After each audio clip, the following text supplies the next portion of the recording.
Good Tuesday afternoon to you, 4 o'clock time for Sports4CLE. Hope your long Memorial Day weekend was a good one. Browns back at it, organized team activities. Thursday, the media will be out in Berea to get a look at OTAs this week. Let's welcome in Mary Kay Cabot, Browns beat reporter for the Plain Dealer, as well as cleveland.com. Mary Kay, you were there last week. What were your takeaways from OTAs? And I know you had some Hey Mary Kays about the vibe that they had. The energy was very good. The speed was good. The tempo was very good. Now, there were plenty of big name guys missing, so we didn't get a real feel of what's it going to look like when Deshaun Watson is back out there throwing the ball to Amari and David Njoku and Elijah Moore. It wasn't like that because Deshaun wasn't throwing the day that we were there, and then Amari, David Njoku, and Elijah Moore were not there that day. Neither was Myles Garrett, Joel Bitonio, Juan Thornhill. So it wasn't exactly what we're going to see even coming up in minicamp, June 11th through the 13th. But we still got a feel for things and a flavor for things. And you could see that the guys are very excited about the new offense. Jameis Winston and Tyler Huntley threw the ball a lot. Dorian Thompson-Robinson did not throw the ball. He's still recovering from his hip injury, but a lot of guys got an opportunity to get a lot of passes in their hands. Jerry Jeudy did some really nice things. We saw David Bell, Cedric Tillman, Michael Woods, all of these guys making plays. Jamari Thrash made a lot of plays. And so I think the offense is really starting to come together. Yeah, I know you tweeted about this a little bit earlier. So you mentioned Elijah Moore was not there in OTAs last week. He is there today and this week. And social media kind of went crazy when Moore was not at OTAs last week. The Browns kind of providing this and Moore getting ready to go. It's important to note these are all voluntary at this point. So you obviously want guys there, but it's not a huge deal when they're not. Well, it's not a huge deal, but in the case of Elijah Moore, I think a lot of people were wondering, is he mad about the fact that they went out and acquired Jerry Jeudy and then signed him to this long-term, very lucrative extension? And so I do think that there was something to be said for, Elijah showing up today and kind of putting some of those fears to rest a little bit. And I think that was helpful. And I kind of wrote it like that he basically sent social media a buzz last week by not being there. But it's not an issue with this contract. It's not an issue with Jerry Jeudy. These guys just exercise their right sometimes to bounce in and out of this offseason program. So the other thing you wrote an article about, just Kevin Stefanski saying that Deshaun Watson kind of looks like himself. Take us through that and how good that is to hear. And that's the sense we've been getting. Yeah, it's important. It's important to know that Deshaun Watson is out there basically throwing full speed right now.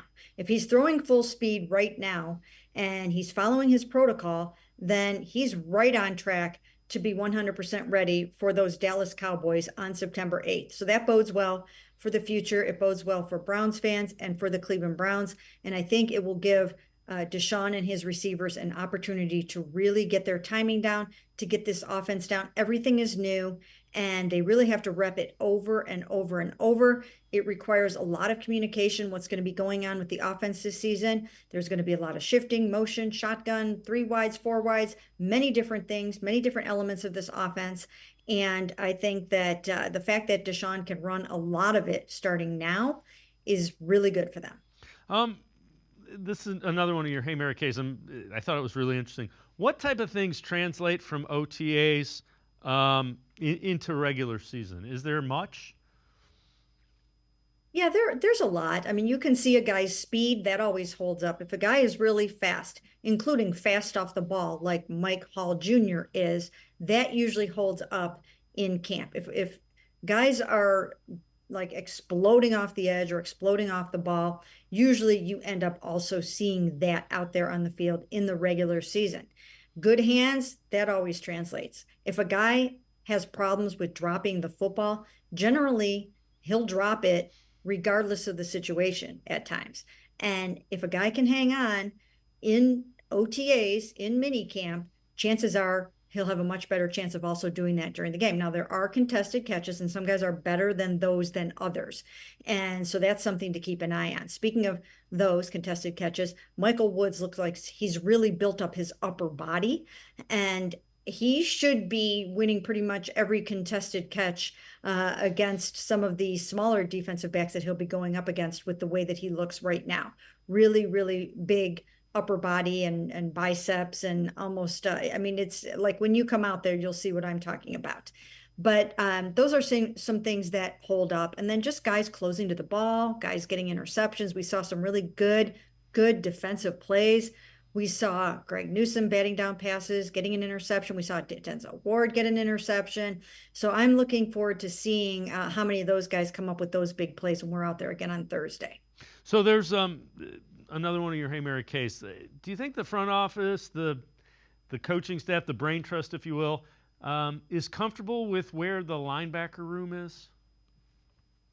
I do think they're comfortable with where the linebacker room is. As we know, they added Jordan Hicks. They're excited about him. He's a good veteran presence in there. They also added Devin Bush, and I think that he's going to bring something to the table in terms of just his skill set. He needs to kind of try to get himself back on track a little bit more, but former first-round pick of the Steelers, I think that he has something to offer. I think Tony Fields is someone that might be able to step up and give the Browns more than he did last year. He comes along every year. And then JOK had a sensational year last year in this Jim Schwartz scheme.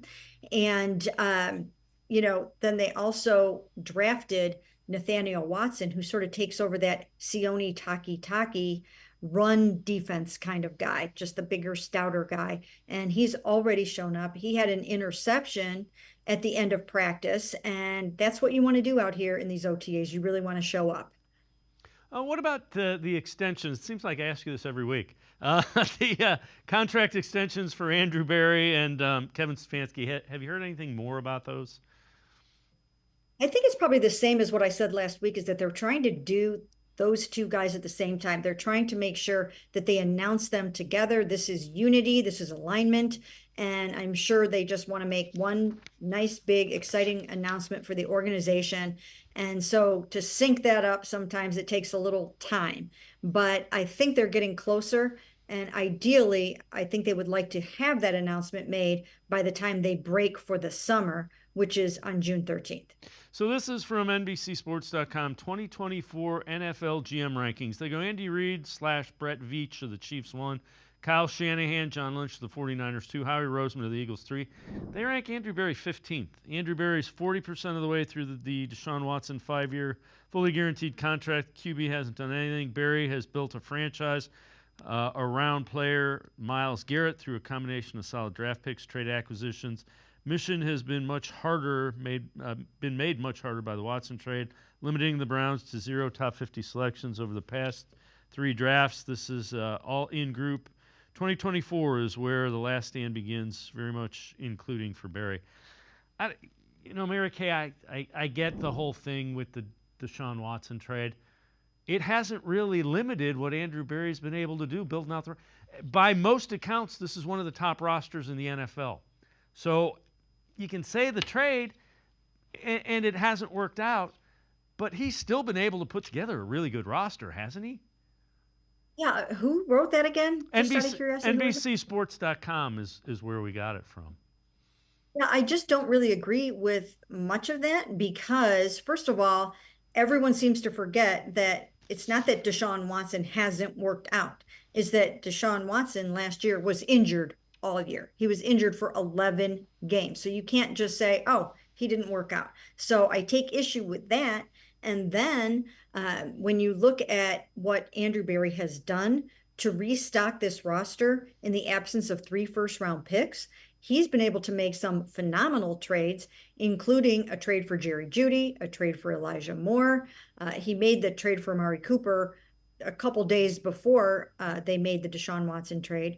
But still, that was another former first-round pick added to this roster for not much in the way of draft capital, and then trading for Zadarius Smith. So he's really used the trade market to help pull this whole thing together in the absence of some of those picks. I don't think that's hurt them very much at all, because when you're going to be picking later in the first round, the hit rate on those is 50% anyway. So to be able to go out and find players that are going to come in here and do for you what some of these guys have done, and to sign a player like Joe Flacco last year that went 4-1 and helped get them to the playoffs, I just think that he's done a tremendous job, and I don't think 15 is high enough at all. Yeah, I agree. The other thing is DeJuan Jones and MJ Emerson, third, fourth round picks that are on trajectory to be really, really impactful. Those guys might be Pro Bowl players, both of them, and you got them in the third and fourth rounds. Mary Kay Cabot, Browns beat reporter, Plain Dealer, cleveland.com, and I are going to step aside, take a quick time out. We'll head to the voicemail of Truth and Reason when we return. Sports for CLE. Be right back.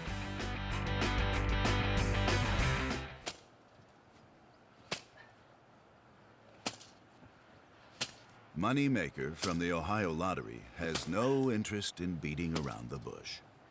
Money Maker. You play the game, you could win money. Up to $2 million.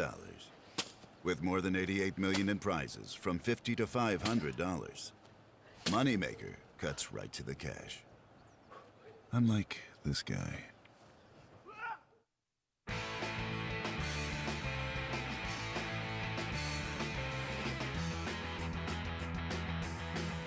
We continue talking Browns with Mary Kay Cabot, Browns beat reporter for the Plain Dealer, cleveland.com. Let's head to the voicemail of Truth and Reason. I'm starting to see a lot of the motion that we were talking about during the offseason, and I'm starting to like it. I think that with the additions of Nick Charlton and Andy Dickerson adding the motion, and especially with relations with Sean McVay and his offense, I'm already starting to like what I see. And, I was kind of scared just because, Ken Dorsey, he didn't really run a lot of the motion when he was at Buffalo. So the fact that we're now implementing the motion with the offense, I'm already loving what I'm seeing. As always, appreciate all of the voicemails. Mary Kay, do you get a sense? Can you get somewhat of a sense of what it's going to look like, or is it still way too early to be thinking what this offense will look like? No, I think we have a good sense of some of the elements that we're going to be seeing.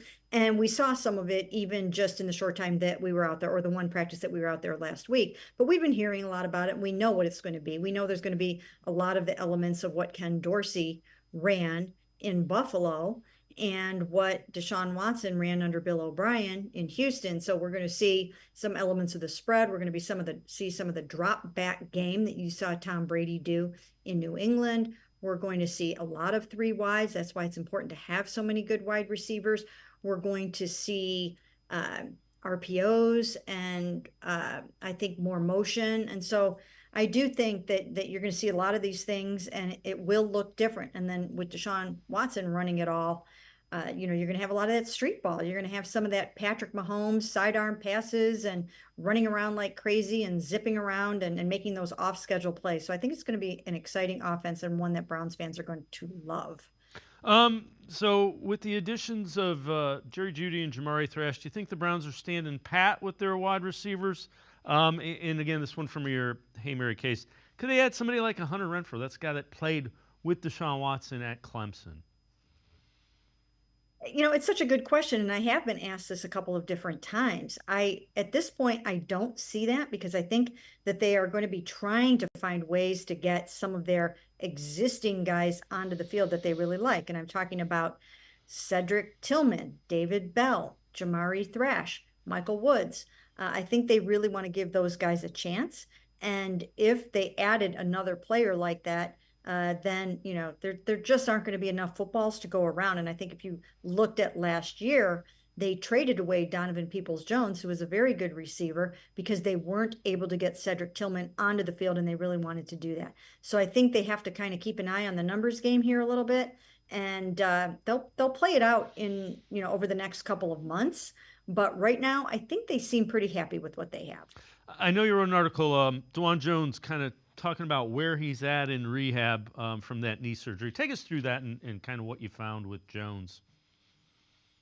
Well, he has a knee brace on still, so he's not 100% by any stretch of the imagination, coming off of the torn MCL, and he had surgery to repair it in December. He hurt it in practice on December 7th. So it really wasn't all that long ago, and it does take a while to recover from a surgery like that, especially when you're such a big guy. We're talking about 374 pounds. So you're putting a lot of weight and a lot of pressure on those knees. So we'll have to see how that's going to go. I did ask him if he thought he would be ready for the season, and he said that he thought he would be. He didn't definitively say, I 100% will be, but he sounded optimistic about that. And he thinks that he should be feeling better by June. So that should get him, feeling pretty close to whatever, maybe 90-something% by the mini camp, June 11th through 13th. And Jed Wills wasn't out there. So it was nice to see DeWand out there, and Jack Conklin wasn't there. So out of the 3 tackles that underwent season-ending knee surgeries, DeWand was the only one that was practicing last week when we were watching. So we'll have to see how this plays out, but Jed should be back soon. So this one from PFF, bounce-back candidates for all 32 teams in 2024. For the Browns, they go with Jack Conklin. Admittedly, Conklin wasn't amazing in 2022, but he was arguably the NFL's best right tackle from 2019 to 2021 when he allowed just 9 sacks on 2,549 snaps. That is a ridiculous .35 sack rate. If the 29-year-old can stay healthy and look more like his prior form, Browns offense could find an even better rhythm. That is a scary proposal for defenses. 2 things. A couple of the injuries that he had were almost, I don't want to say freak injuries, but it's not like his body is repeatedly breaking down. They're different injuries, and he's only 29. I know linemen kind of age a little bit quicker because of where they play, but he's still only 29 years old. Yeah, he's still only 29 years old, and he's one of those workout warriors, and he'll play hurt, and he'll do whatever he possibly can to get on the field. He's one of those guys that you want on the team. You want him around the other players. So I know everybody's pulling for Jack Conklin. He's such a good player, and it's tough. It's tough to stay healthy in the NFL. It's really, really hard. Just look right now at, at Jack, at Jed and DeWand. And even Joel Bitonio struggled some last year, and Wyatt has struggled. So it's tough. You're in the trenches there, and you're getting beat up play after play after play against the best defensive lineman in the NFL. And it's a difficult position to play. But these guys are, these are the guys you want at your family picnic. These are the guys that, that you want to hang out with and get to know. They're the best of the best. And I hope that they all come back nice and healthy, because the Browns have worked so hard to build a good offensive line, and you want these guys out there. And the other thing is with those 3 tackles in particular coming off injury, you don't necessarily have to rush it. You have 3 guys that you think are starting caliber tackles. If one of them isn't quite ready, you take it cautious with them, correct? Yes, and they can afford to do that with Jack Conklin, for instance, because he suffered his injury in September, but it was a torn ACL and MCL. So he's got a little bit of a longer recovery than the other guys who had torn MCLs repaired. So the ACL, of course, is the big one. And, I wouldn't be surprised if he needs maybe a little bit of time into the season before he can get out there, but they're in a good spot right now. Mary Kay Cabot, Browns beat reporter for the Plain Dealer. Cleveland.com and I are going to step aside, take one more time out. Other side of the break, we'll talk a little bit about the biggest strengths, plus what a national team a national publication thinks the Browns need to do one last roster move. Sports4CLE, be right back. Stay with us. Come back to go forward. Back to learning new things. Back to pursuing your dreams.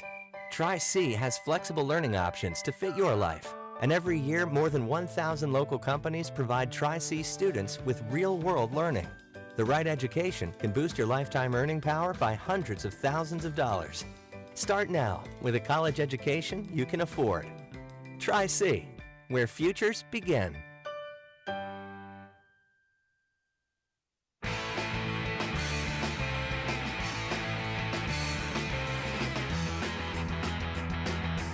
We continue talking Browns with Mary Kay Cabot, Browns beat reporter for Plain Dealer, cleveland.com. This is from the Bleacher Report. The one move every NFL team still needs to make in the 2024 offseason. For the Browns, they say sign Stephon Gilmore or Steven Nelson. They have an opportunity to potentially upgrade the second starting cornerback. It's not that Martin Emerson is a bad player by any means. Bringing in one of the two veterans above would provide some competition for Emerson or at least give the secondary more depth. Mary Kay, I can't see them bringing in another corner. They already have three corners that are starting caliber corners when you think Greg Newsome, Martin Emerson, and Denzel Ward. I just don't see that. What are your thoughts? They also have Cam Mitchell, and they feel really good about Cam Mitchell. They've got AJ Green, they've got Miles Harden, so they have a pretty good, robust cornerback room. They feel great about it. Right now, I don't see them spending the money to do that, but we must always remember Andrew Berry will do whatever he thinks he needs to do to upgrade the talent on the football team, and you never know when a guy might get injured. So, these things are always fluid, but right now, I don't think they're looking to add talent like that. Yeah, they say you can never have enough cornerbacks. That's one of Andrew Berry's things. They certainly have a lot. This one is really interesting as well. Every NFL roster's biggest strength. This is also from the Bleach Report. For the Browns, they say the defensive line. Most impactful addition, Quentin Jefferson. Player to track in OTAs, Michael Hall Jr. As a unit, this group was second in ESPN's pass rush win rate and first in run block win rate. That led to 146 total pressures, 49 sacks, a league high, 113 tackles for loss. That one I see, and I think they improved with Michael Hall and Quentin. I thought they were good. I think they're even better. They are even better, but they will be playing better talent this year. And so no matter how much better they are as a unit, they're going to still need to step up their game. Nobody can rest on their laurels this year. Everyone needs to look at that schedule and realize what is coming, because you will be facing many more mobile quarterbacks that can get out of trouble. And again, it's going to be hard because where are you going to go? If somebody's coming up the middle at you, are you going to run outside and run into Miles or Z? So it's going to be difficult no matter how you slice it for these quarterbacks, but this is a different caliber of quarterback in many cases than what they faced last year. And I've rattled them off so many different times, but there are at least six that I could think of that they're not going to have it that easy this year. And even when they faced like a Brock Purdy, he was a little bit hamstrung when they faced him because he lost his two biggest weapons in that game. So when you lose Deebo Samuel, it just changes your whole game plan. When you lose a guy like that in the middle of the game, if you know he's going to be out, then you can work around that. But when you lose him in the middle of the game or early in the game, and you've game planned around him all week, that's tough. And then you just go on and on and on, and you see that they did not have the gauntlet of quarterbacks that they're going to have this year. So even though I think it's an excellent defensive line, and who knows, they may end up as the number one defense again this season. But if they do, it's going to be a tougher road to get there. So this also from the Bleacher Report, position battles to watch for the Browns ahead of the 2024 season. Number one, they say backup running back. Jerome Ford caught 44 passes, 63 targets. So if he keeps up that efficiency in the preseason, he should beat out Hines and Foreman as the number two back who can do it all. Foreman and Hines' performances may be important to get the Browns as well through, especially if Nick Chubb struggles to get going in September, relative to his health, I believe is what they mean there. Number two, 4 and 5 wide receivers, Cedric Tillman, David Bell, Jamari Thrash, may be competing for one spot to significantly contribute in 2024. The number 5 wide receiver may be relegated to special teams at the start, while the odd man out will not be around for week 1. And number 3, they say defensive tackle. Michael Hall joins a room that includes Dalvin Tomlinson, Shelby Harris, Quentin Jefferson, Maurice Hurst, Siaki Ika. The sheer volume of quality defensive tackles should make that one of the positions to watch every day in training camp. The Browns have said they want to bring in competition. When we run through those names, there's some competition. There really is great competition. When you look at Mike Hall Jr. coming in here, he's got to go up against experienced 3 techniques. And this year they're going 3 technique and nose as opposed to right and left defensive tackles. But when you look at what he's got to go up against, it's newcomer Quentin Jefferson, who had 6 tackles last year. Then you've got Shelby Harris, who can work at both spots. And then you've got Maurice Hurst, who works at the nose, at the 3 technique as well. So Mike is going to have to be on point. He's going to have to work really, really hard. He's going to have to take mentoring. He's going to have to take coaching. And he's going to have to stay in that playbook and be ready to play fast. Remember, he's only 20 years old, and he's got a big learning curve ahead of him, but he can do it because of his physical skill set. 4 and 5 wide receivers are going to be really interesting. Cedric Tillman, you normally see kind of the jump in wide receivers in year 2. And keep in mind, Cedric Tillman was a 3rd-round pick. It wasn't like he was the 10th overall pick. And he was coming off an injury his senior year. I think the Browns are pretty excited about him. Do you get that sense with Tillman? I do. I really do. I think they really, really like him, and they're looking for that big jump that you get usually in that second year. And I think they also see bigger things ahead for David Bell. I think they really still like him a lot. We know Kevin Stefanski really likes him a lot. He's always where he's supposed to be. I think the lights are coming on more and more for him. And so I think that they're very excited about both of those guys. Cedric Tillman, even though he's a big guy and you think of him only as an outside receiver, he can play inside and outside. And I think that's going to be imperative for a lot of these receivers in this new scheme because of the different things that will be asked of them. But I certainly think that that the Browns like those guys. And then Michael Woods, we saw the great start he was off to a couple of years ago as a rookie. And so you know that he's got great potential as well. And once again, he's also a draft pick. So I don't know what's going to give, but if they're playing that many 3 and 4 wides, maybe most of these guys will make the team. The other thing is, I know you've said this pretty consistently, need to temper the expectations for Nick Chubb, especially early in the season. Yes, and when you talk about, they were talking about backup running back there. For right now, Jerome Ford is still going to be the lead back, and Pierre Strong is going to back him up, and Dante Foreman is going to be the Kareem Hunt role, and Naheem Hines is more so going to be your special teamer, and then we'll see what else he can contribute and do. But I don't think they're going to be counting on Nick Chubb from the jump to be their workhorse running back. You've got to give him some grace. You've got to give him a little bit of time, even though I'm sure he doesn't want anybody to do that. He wants to be out there week 1, but I think we just need to be a little patient. So this is kind of interesting as well. It's Kent Lee Platt, and it's the relative athletic scores, the RAS. So ranking the NFL rosters by RAS. Colts are 1, 8.39. Eagles 2, 8 even. Jets are 3, 7.88. Steelers 7.63. Browns are 9th at 7.57. Cleveland going after top flight athletes isn't new. Their roster from the last 5 years have mostly been pretty highly rated. They spent a lot of time in the 2010s floating around the middle of the league or worse. And that's something that you kind of have noticed relative to how Andrew Berry and this front office likes to draft. They look at that. They look at the relative athletic scores. It gives you an idea of a guy's ability. It's short line quickness, speed. It measures strength. It measures everything. Yeah, they're really big on those kinds of analytics, and certainly this is one that they pay attention to, as do most teams, and they are very, very athletic, and that's what I'm seeing when I'm watching practice. They're playing really fast. You look at JOK alone. He spikes that number for them. He's so incredibly athletic, and so many of them are. Myles Garrett, the list goes on and on. So it's a fast football team. It's a very fast defense, and that is exactly what they're going to need to excel with the lineup that they have to play against this year. Mary Kay Cabot, Browns beat reporter from the Plain Dealer, cleveland.com. As always, thanks so much for the time and the insight. Appreciate it, Mary Kay.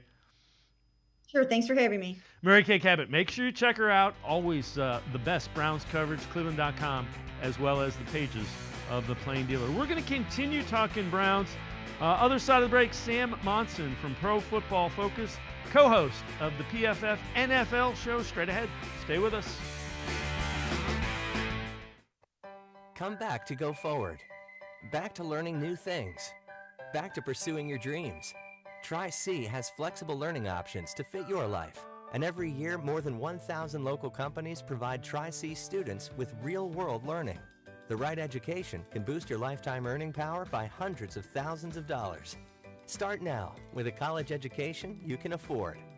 Tri-C, where futures begin.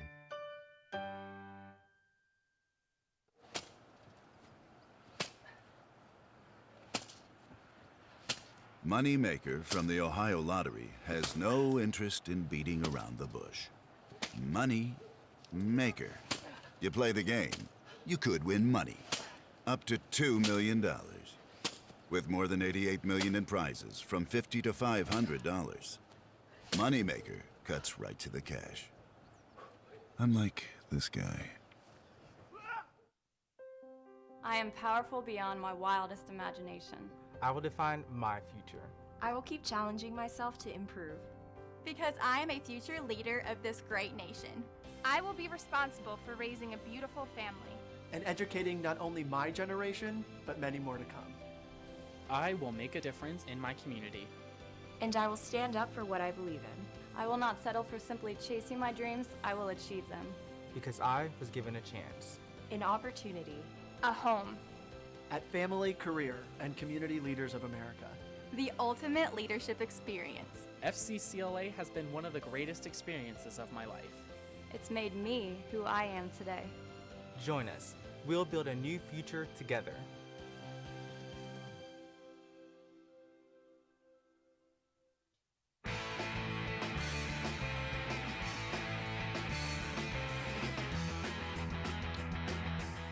We continue talking Browns on Sports4CLE. This tweet is from Tom Pelissaro. So he has end of OTAs, ? NFL Players Association working to finalize a proposal to overhaul the offseason as soon as 2025. Would eliminate voluntary on-field work in the spring in favor of longer training camp ramp-up with players reporting in mid-June to early July. That is according to sources. Let's welcome in Sam Monson from Pro Football Focus, co-host of the PFF NFL show. Sam, can you see that happening? I definitely could. I would even take it a step further and say that's probably getting you a step closer to an additional regular season game. Yeah, I think it's definitely a step somewhere along that pathway to the additional game. I think the problem is there's a bunch of NFL players that are not going to like this move, that don't like training camp, that's the thing that's most objectionable to them in the NFL sort of offseason calendar. The voluntary workouts at this point in the season, so a lot of them don't show up to anyway, so it's not a big deal for them. I think, this is the problem that the NFLPA has, is that they are catering to just too wide a spectrum of people. They're trying to cater to rookies, to young guys who are, showing up to these things, and they're also trying to cater to the old established veterans who want as little off-season program as humanly possible. It's a tough it's a tough sort of constituency to pull together and create one coherent strategy. Do you eventually think the 18 games? I would tend to believe it does, because it's a boatload more revenue, and that means salary cap goes up. That means players get more money. So eventually, it's probably going to be 18 games. Yeah, I think so, for a couple of reasons. Number one, the NFL owners want it, and they're just always in a better bargaining position than the NFLPA is. It's easier to pull together 32 billionaires who, broadly speaking, want the same thing than it is to try and pull together 3,000 players who want a variety of different things. But number two, they have bargaining chips. They can say, okay, we want this 18-game schedule, and we're prepared to give you, some concessions. We're prepared to get rid of a preseason game, which they will happily do, I think, at this point. And they can also add in an extra bye as well. So if you want to go 18 games, Joe Burrow has made this point repeatedly, that gets everybody a second bye week.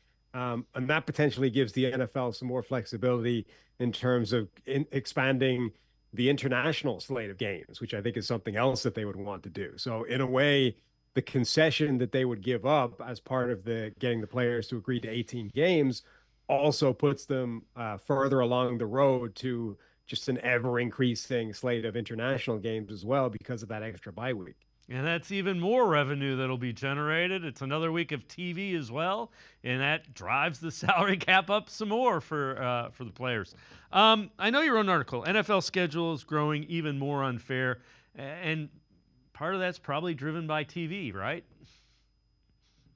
Yeah, absolutely. I think the main driver really is TV at this point. It was one thing when everybody, broadly speaking, was dealing with the same schedule. There was games on Sunday, and then every now and again you would have to deal with a Monday night football game, and that was it. That was all you had to contend with. Now you've got Thursday games that have been obviously there for a while, and that's throwing everything into chaos. The international games means you've got to juggle the bye weeks. And now we're talking about these Netflix games on Christmas, which is a Wednesday, which is basically not quite unprecedented, but previously the NFL has really only put games on a Wednesday in case of, weather emergencies, when there was no other alternative and they just had to get a game played.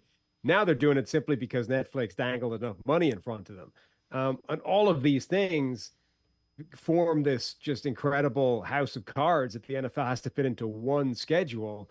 And there's just no way of doing that and having it not be a competitive advantage or disadvantage to some teams. So as long as everybody right now is still focused on, quote unquote, strength of schedule and is looking at, how good were the teams last year? How good are your opponents this year?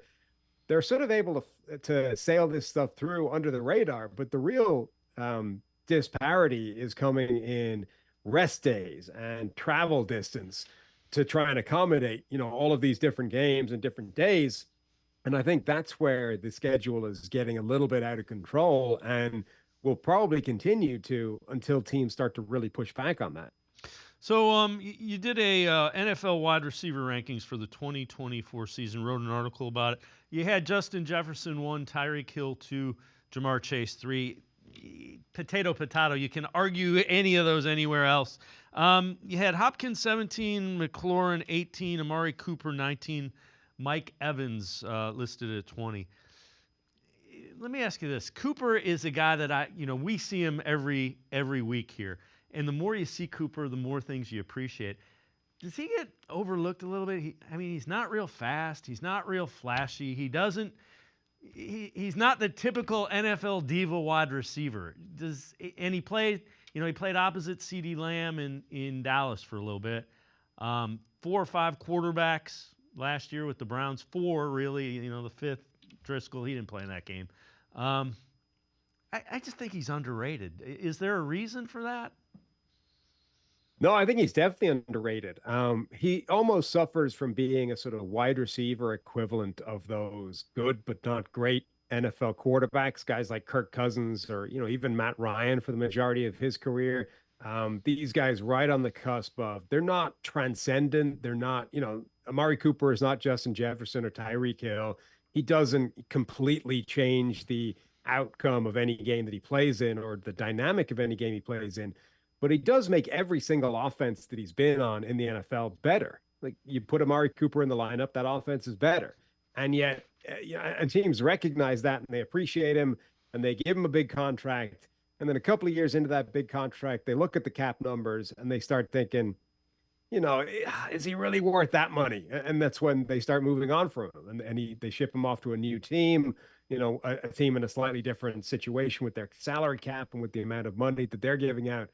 But I think it leads to this constant cycle where teams eventually decide they can probably do better or simply do without the contract that Amari Cooper is on.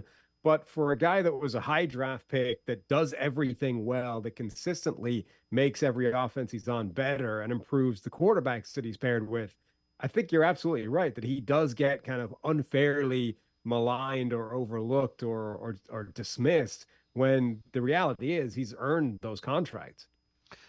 This is also kind of interesting. So this is the Bleacher Report. Every NFL team's most dangerous new addition in 2024. For the Browns, they say Jerry Jeudy. Cooper has consistently faced double teams and bracket coverage throughout his Cleveland tenure. The addition of Jeudy on the opposite side will force teams to account for both sides of the formation. Judy's burst and ability to rack up yardage after the catch will add a unique element to the Browns' offense. The other thing, Judy's really young. He came out so young. He's like a year older than a couple of guys that were rookies a season ago. What are your thoughts just about Judy and his potential here? I think he has a lot of potential there, but I think almost the phrasing of that article, I think, is almost backwards. I think Amari Cooper and the environment that Judy is going to now presents an opportunity for Judy to have, the best season of his NFL career and to sort of finally grasp the opportunity that he has at this level that he wasn't able to grasp in Denver. I don't think at this point in his career, you can sort of see him as the guy powering that dynamic. The focus, I think, should be the other way around. Judy has shown that his route running and his ability to separate, which was his real calling card as a draft prospect out of Alabama, that still plays at the NFL level. He can still run routes. He can still get open. He can still create separation and get himself good looks. But everything else has not been particularly good at the NFL level. His contested catch work hasn't just been a relative weakness compared with the route running. It's been an actual weakness, just relative to the rest of the NFL. He needs to be able to show that he has more than simply some good route running nuance. He needs to take a step forward and show that he can be the first round draft pick that people thought he was. I mean, it was a debate when at draft time, whether you want Jerry Jeudy or you want CeeDee Lamb. Obviously, at this point, that's not even a conversation. So the Browns have remade their offensive coaching staff. The thought is they're going to try to run, the Bill O'Brien offense from the Texans. Dorsey comes in. He can go him to Dable and get to O'Brien and the Texans. They got to do something. They have to unlock what Deshaun Watson's potential is. Do you see that as being is that kind of – that's my read of what they did with their offensive coaching staff. Do you see that? Yeah, I think it's possible. I think that's one of the kind of unknowns I think that we're going to get an answer to somewhat through minicamp, training camp, and then preseason is what exactly this offense is going to look like. Because you're right, the entire staff has been tasked with getting the best out of Deshaun Watson. Like, this is an unusual situation where they were so keen to get him in the building that they gave him an unprecedented contract that tied him to the team for years beyond what is normal in a situation like this, so that if it didn't work out, they had no recourse. They had no plan B. They had no way out. They are stuck with it. They are stuck with making the best out of the situation that they've created. And so they will have to kind of do whatever they can from a schematic point of view and from a personnel point of view, bringing in guys like Jerry Jeudy to try and make the situation around Deshaun Watson as good as humanly possible. And, Ken Dorsey brings a different history and a different coaching tree and a different voice to that room that they've had from the last year or two. But it's a very difficult thing, I think, that they've tasked themselves with, because Watson has not looked like the previous version of himself so far in Cleveland. Sam Monson, Pro Football Focus, co-host of the PFF NFL show, and I going to step aside, take a quick time out. Other side of the break, we're going to talk a little bit of defense. We'll begin with JOK, Jeremiah Usukora-Moa. Sports4CLE. Be right back. Stay with us. The Ohio Lottery Partners in Education program is dedicated to recognizing exceptional students, teachers, and schools throughout Ohio. Scan the QR code on screen to nominate students and teachers as Academic All-Stars and Teachers of the Month. They must be currently enrolled or teach in grades K through 12.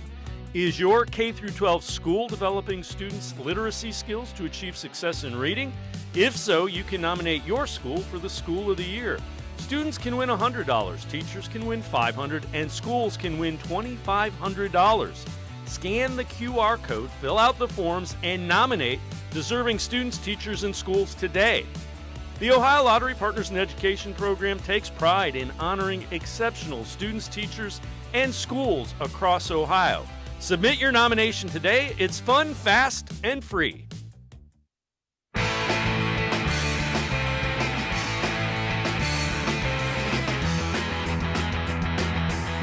We continue talking Browns with Sam Monson from PFF. He's the co-host of PFF's NFL show. Former NFL offensive lineman Brian Baldinger took a look at JOK video and listen to what he has to say. Number 6 for the Cleveland Browns is Jeremiah Owusu-Koramoah, one of the best linebackers in all of football last year. Here, Garrett Wilson of the Jets, 17, is in Wildcat, and he's going to run this little reverse. And the Jets want to double the weak side linebacker, except JOK splits the double team, and he makes a tackle for a yard loss. Like speed of recognition, his quickness to the ball was as good as anybody. Now, you watch this here. Slow screen to Breece Hall. He's the man coverage on Breece Hall. The center, Joe Tippmann, has him. But his speed of recognition beats the center, and he never lets the screen get started. He defeats the screen. Speed of decision-making. He led the Browns in tackles a year ago. Yep, get his dance on. You name it. JOK, great season a year ago. Sam, when you look at it, he was one of the leaders in TFLs for the entire NFL, and the other guys were edge rushers. So that was pretty impressive. Do you kind of see that and it seemed like midway part of the year he was struggling a little bit, and they just took off. Yeah, I mean, he has the athletic gifts, the explosiveness, he's got the traits, the athletic traits that everybody is searching for with modern NFL linebackers. And sometimes they're doing that at the exclusion or at the cost of finding really good football players. And you see these guys drafted at the top of the draft year on year that are better athletes than they are football players or just linebackers. But JOK, I think, is both. You know, he's shown that he's got the recognition skills, that he's got the ability to pair knowledge and instincts and tape study and the mental part of the game with the athleticism and the crazy explosion. But it means that when he gets it right, you get plays like that Baldy highlighted, where he's able to make plays that most linebackers are not. He can get to places that other guys can't, and he's so explosive and violent with the contact that you can't simply assign a couple of guys to him and assume that he's taken care of. He's able to beat those blocks to defeat them and to get into the backfield and make plays. So I think last year was a phenomenal season for him. And, you know, Fred Warner from the 49ers may still be the gold standard when it comes to linebacker play in the NFL. But JOK is one of the few guys that has all of the potential and the tools to put himself at the same level. Are you curious to see how Jim Schwartz, now that Jim Schwartz is a little bit more comfortable with him and he's kind of seen it for a year, and you're anxious to see how Jim Schwartz uses him in this defense as well? Yeah, I mean, I think in the division that he's in, you know, anytime you're in a division with Lamar Jackson, you're going to face that guy twice a year. A guy like JOK's importance and potential role gets really intriguing. The Browns are one of the few teams in the NFL that have a player that can match up with Lamar Jackson and spy him and try and, you know, assign a guy specifically to kind of keeping an eye on him on any given down. So I think there's definitely the opportunity there for them to get some creative roles drawn up for a guy like JOK, given some of the players that they go up against. So this is from PFF. Every NFL team's top 3 players entering the 2024 season. For the Browns, we go with Zadarius Smith, Jeremiah Owusu-Koramoah, Myles Garrett. Also considered Denzel Ward, Amari Cooper, Nick Chubb. Those 3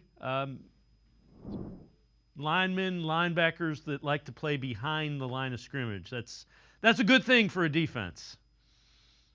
Yeah, I mean, obviously Myles Garrett is the name there. That's a complete no-brainer. One of the best players in the entire NFL, regardless of position. Defensive Player of the Year a year ago. You know, I think there's a few other candidates that definitely could have been there. Denzel Ward's a good call. Wyatt Teller on the offensive line, I think, is another one that should be in consideration. And then Nick Chubb, if we simply weren't talking about his injury, you know, if we got a fully healthy Nick Chubb, I think he would absolutely be there as well. So the Browns have a lot of talent on this roster. So this one's from the Bleacher Report. Every NFL roster's best kept secret. For the Browns, they say Shelby Harris.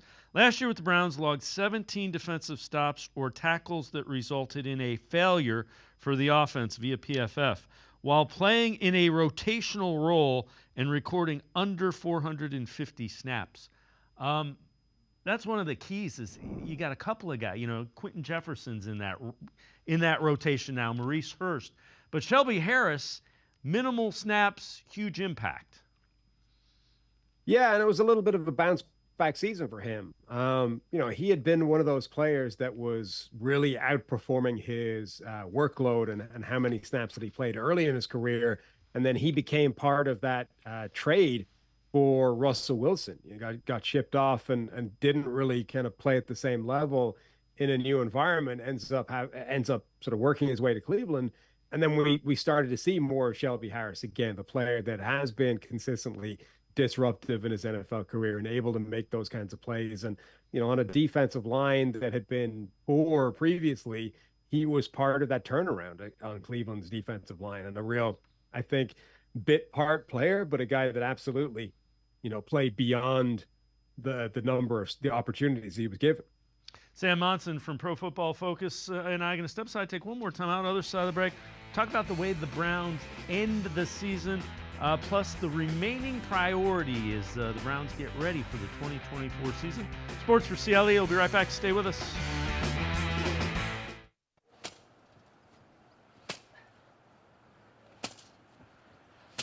Moneymaker from the Ohio Lottery has no interest in beating around the bush. Money Maker. You play the game, you could win money. Up to $2 million. With more than $88 million in prizes from $50 to $500. Moneymaker cuts right to the cash. Unlike this guy.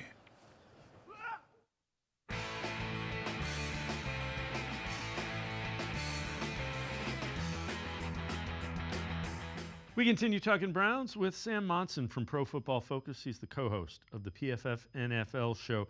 Deshaun Watson, his quarterback coach, Quincy Avery from QB Unplugged podcast, talking about the Browns' finish to the regular season in 2024. Then the Thursday night game, then the Monday night game. I get what you're saying. Like, that's a lot of break. 21st to the 2nd. Yeah. Then at Pittsburgh, the Chiefs got to come to the crib. They got to block Miles. Every time I think about like a quarterback who passes a bunch, you just got to block Miles. That's a tough stretch, though. The Chiefs and the Thursday night game with the Bengals, whew. Those are two high-level quarterbacks back-to-back. No, definitely. And then we got a Sunday night game, Miami. And then that Baltimore Ravens game could be at any time. That could be for all the marbles. I'm hoping it's like y'all playing to win the division, and it's just like a Sunday night game. Everybody's coming to watch. Sam, the whole AFC North, all of them have brutal schedules. The Bengals have it a little bit easier, but the three toughest schedules are the Browns, Ravens, and Steelers. And that last five, where you go all the division teams on the road, and then you get the Chiefs and the Dolphins at home. That's pretty tough. Yeah, absolutely. You're right. 3 out of the 4 teams in that division are among the top 5 toughest schedules in the NFL, and they don't get an awful lot easier when you start factoring in the other stuff we talked about earlier, rest days, travel distance, all those kinds of things. So, yeah, absolutely. And the way that the NFL intentionally kind of designs these schedules to have a lot of the divisional games laid on, for the drama, for the maximum amount of import on the season.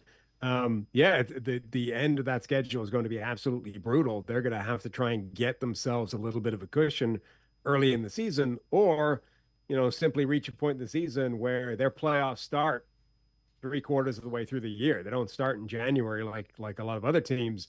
They're going to be starting in mid-November or early December. And the Steelers is just as brutal. I think all of the Steelers AFC North games are after week 8, which again, that's insane. I mean, that's rough. Yeah, I think Pittsburgh arguably has the toughest schedule in the entire NFL, including, they're one of those teams with the 3 games in 10 days window because of those Christmas games.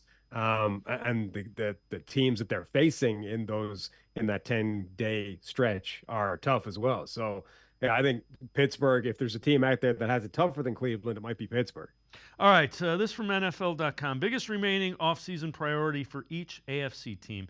For the Browns, get Deshaun Watson acclimated to new OC Ken Dorsey's offense.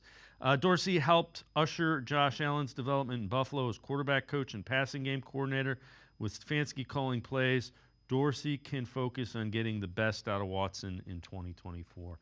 I think that – let me ask you this. If the Browns get Watson to where he's top 10, how far can they go as a team? If Deshaun Watson plays at a top 10 level, this is a Super Bowl caliber team, and they should be one of the Super Bowl favorites at that point, because I think overall, numbers 2 through 53 on the roster may be as good as any team in the NFL. The big question mark is their superstar quarterback, who's getting paid, huge money, simply hasn't played at that level yet since arriving in the building. And obviously there was the rust, he'd had a long time out of the game, and then he dealt with injuries. So there have been reasons for this, but when he's been on the field, he just has not looked like the guy he was when he was playing at the peak of his powers, and the guy that the Browns thought that they were trading for and signing when they made that deal happen. So everything for Cleveland has got to be getting Deshaun Watson back to that level. And if he does, they become a legitimate Super Bowl team that should be right there with anybody as favorites. Yeah, the thing that last year, he could not – I don't think he played 4 consecutive weeks. He would get hurt. He had the shoulder injury. He played 3, had the shoulder injury. Missed a couple, came back. Then it's it was the rotator cuff. Then it was the high ankle and the broken bone in his shoulder.